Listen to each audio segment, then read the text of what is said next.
Professor Narendra Kumar, who has been the chairperson of CPS and is currently a professor in CPS. His works include politics and religion in India and Dr. Ambedkar and democracy, among many others. So I now request the speakers to speak on the topic. Thank you very much. Thanks to BAPSA, to especially Pramod and the team for inviting us here on this very, I would say, very special occasion. More so, it's a kind of very sentimental kind of day for me. For many of us, because I remember that it was almost this time that we were around that Rajghat, and we saw Kanshiram being given funeral. So that it was almost this time in 2006, and many of us who were in Delhi, they were there, and that's really an emotional kind of remembrance for me. And not only that, in fact, I happened to by chance meet him many times, and each time one can say that one learned a lot from the person. When we remember Kanshiram Saheb, I think that's what Chandraya has said, that there are different ways of remembering him. And certainly one of the way is to read his literature around him, and also organize this kind of meetings.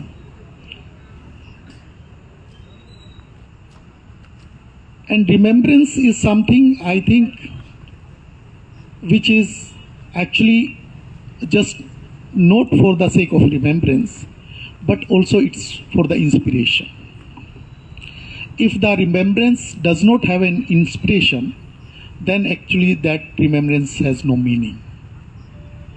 So how do we get inspired from the person like Kanshiram in the present context?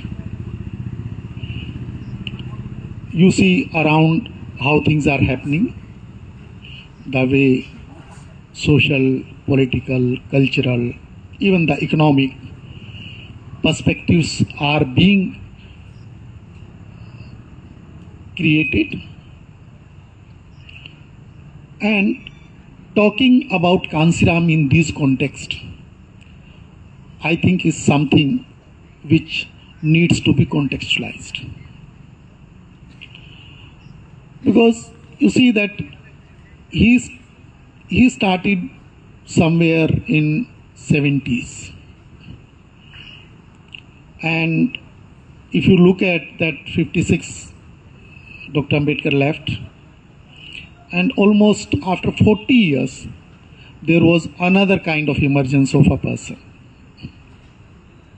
And I was just thinking that how do we look at the next 40 years up after him? Because 20 years almost are going to be over. In the next 2 years, it will be 20 years when Kanshiram Saheb left us. And the kind of leadership which was created in those 40 years,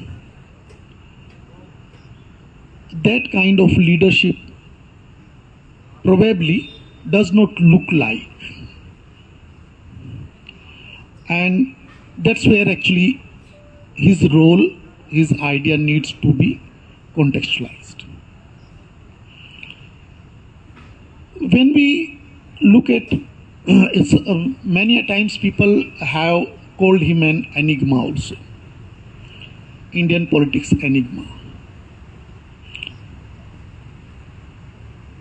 Why he was considered to be an enigma? Because the kind of atmosphere, the kind of cadre that Chandriya was talking about was created by him. Actually, if we compare that with Dr. Ambedkar, then that kind of cadre Dr. Ambedkar also could not create. It's not to criticize Baba Saheb, but it is to understand that how things were happening. When we look at Dr. Ambedkar's struggle, he had his own times, he had his own circumstances. And when we look at Manevar Kanshiram Saheb, then he had his own context, he has his own circumstances. And when we look at Dr. Ambedkar, then he fought for separate electorates in the given circumstances, because he knew that it would be difficult to bring these marginalized sections of the society together, because that was not the time.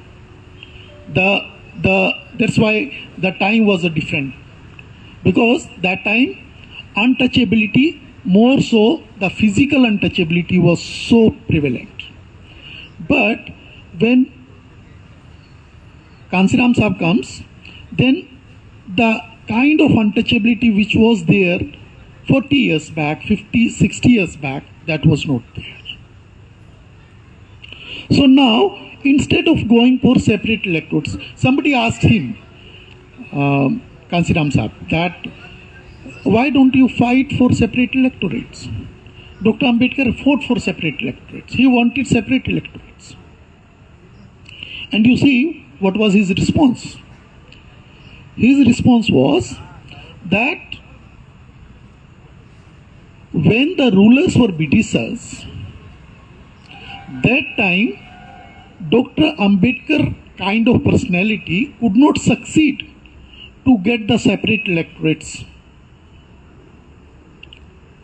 Now, when the Indians themselves are there, then I think it's futile exercise to waste my energy for separate electorates.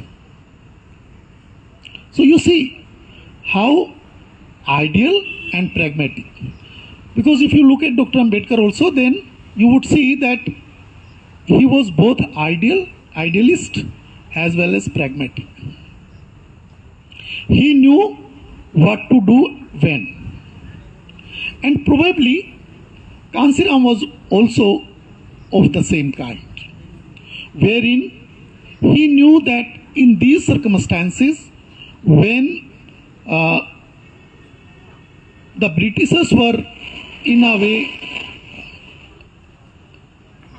a kind of buffer zone between the caste Hindus and the Dalits, then the separate electorate could not be realized.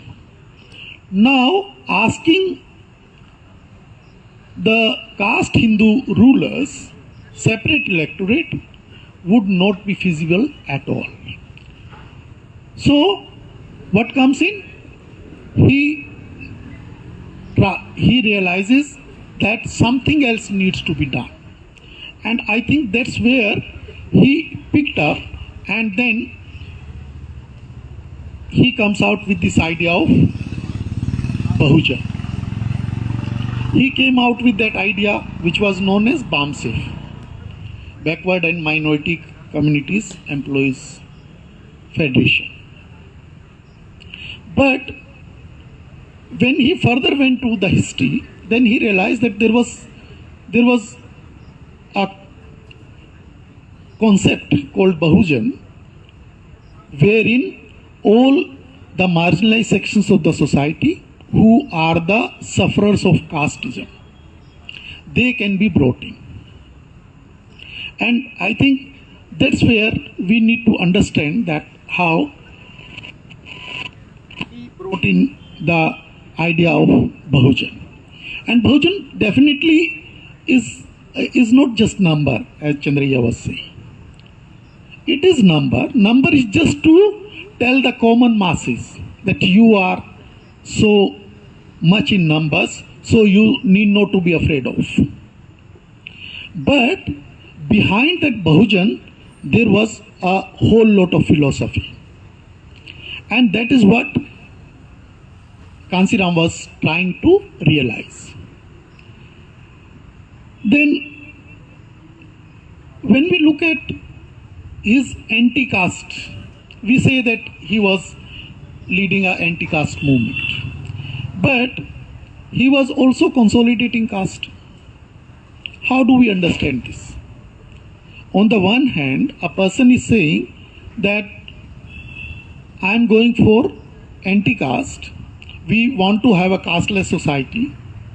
But at the same time, he is also going for consolidation of castes, different small castes. Because he knew that without consolidation of these different castes, the ideal cannot be realized. And that's where actually he tries to conceptualize this in terms of Bahujan, wherein all the sufferers of caste would be coming together. And this consolidation of caste was a kind of process that was not the kind of final solution. But he was looking at the process through which the caste consolidation would result into the anti-caste. For that, you know what he used to say? People used to ask him, journalists would ask, कि आप तो ये बात करते हैं, लेकिन आप तो ये काम कर रहे हैं. तो then he would say कि मैं ये जो एक धारी तलवार है कास्ट की, मैं उसको दो धारी तलवार बना रहा हूं, ताकि जो चलाने वाला है वो ये सोचे कि अगर मैं इसको दूसरे पे चलाऊंगा तो it can also harm me back. So that was the kind of idea with which Kanshiram was working. And see, every history or every, let's say, movement has its own processes. And I think that was the kind of process through which Kanshiram Saheb was working. Now, you see that there are different kinds of organizations coming up in the name of caste. And now it is hampering the larger movement. You see, it is happening in different parts of the country. Small caste groups are emerging, and they are claiming their own selfish kind of identities and saying that we also need our own share. That is one aspect, is that why not? Why everybody should not be having the share? But what Kanshiram was doing is, he was saying that we have to come together not for individual communities, for the interest of individual communities of the marginalized sections, but for the larger interest.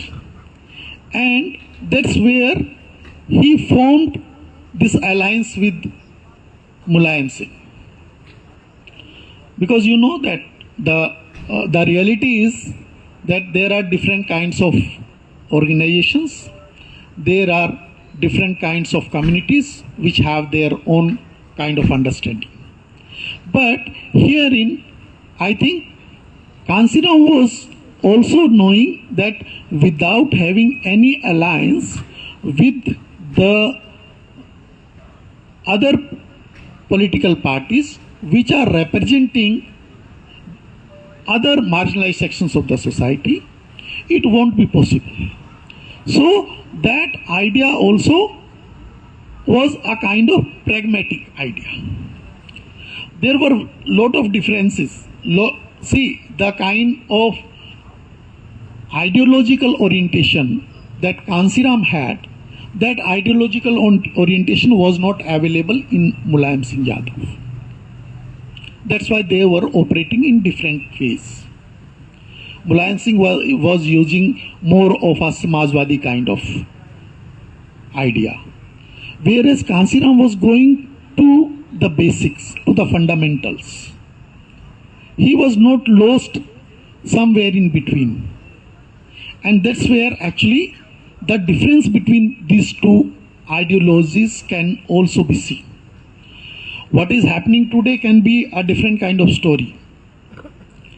But when you look at the ideological orientation, then I think there was something which was different in Kanshiram, and the kind of long-term vision that Kanshiram had, probably that was not there in other leaders of his times.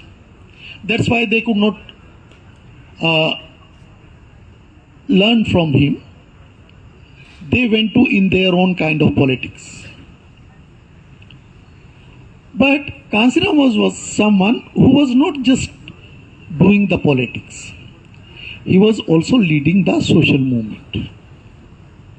So these two things were going simultaneously.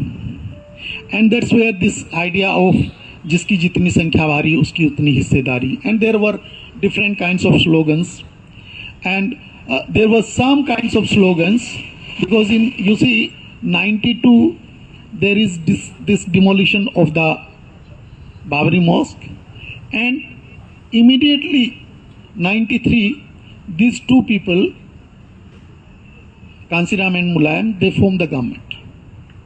See that, how could that happen?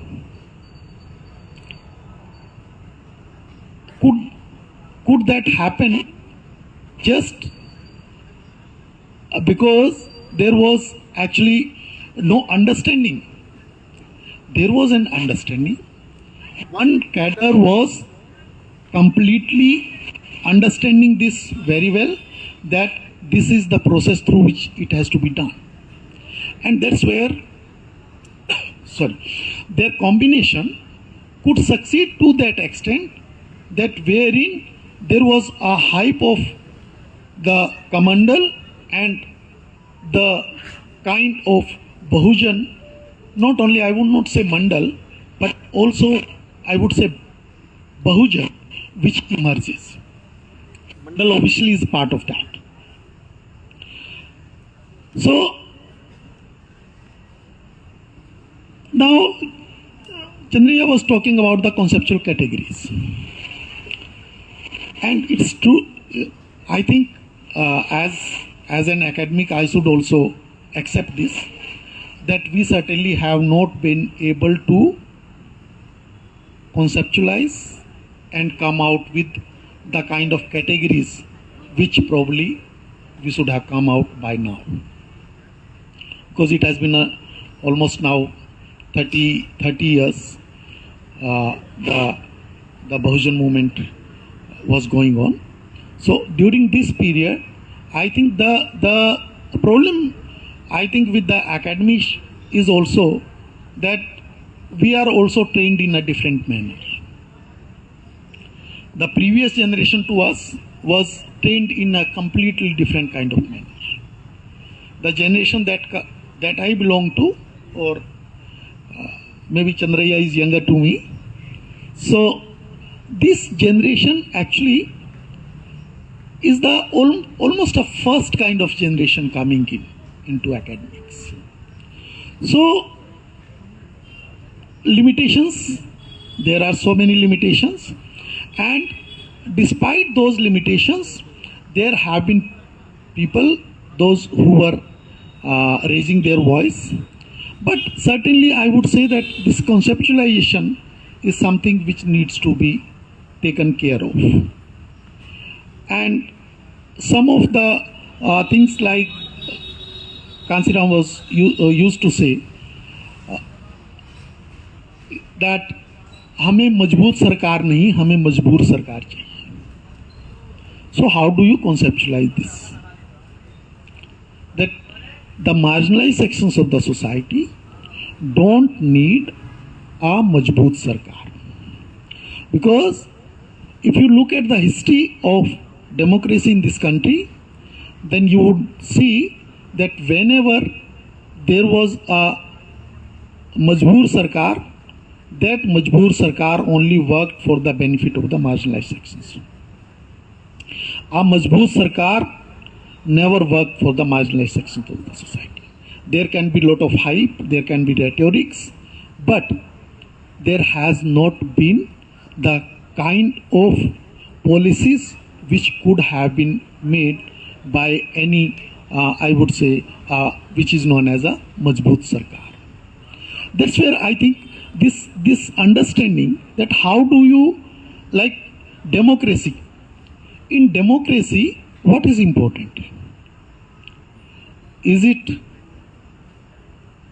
important that the government should be strong, or is it the people should be strong? Whether institutions should be strong or the people should be strong. And I think it is in this context I think we need to understand, or maybe some of you might get some idea to how do we conceptualize this in a democracy. Though people would say that no, we need a very strong government in a democracy, because otherwise how would the democracy survive? But democracy has been surviving in this country, and I think it will survive.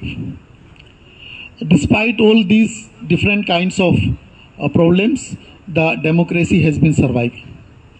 In 50s, 60s, the Westerns used to say that democracy will not survive in this country, but it has survived. But the only problem is that it is only the procedural democracy which is surviving.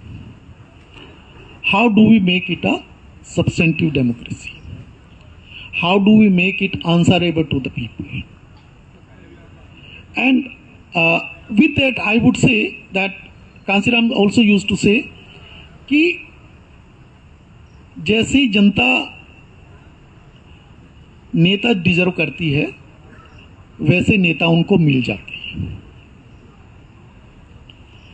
तो this also is something very different,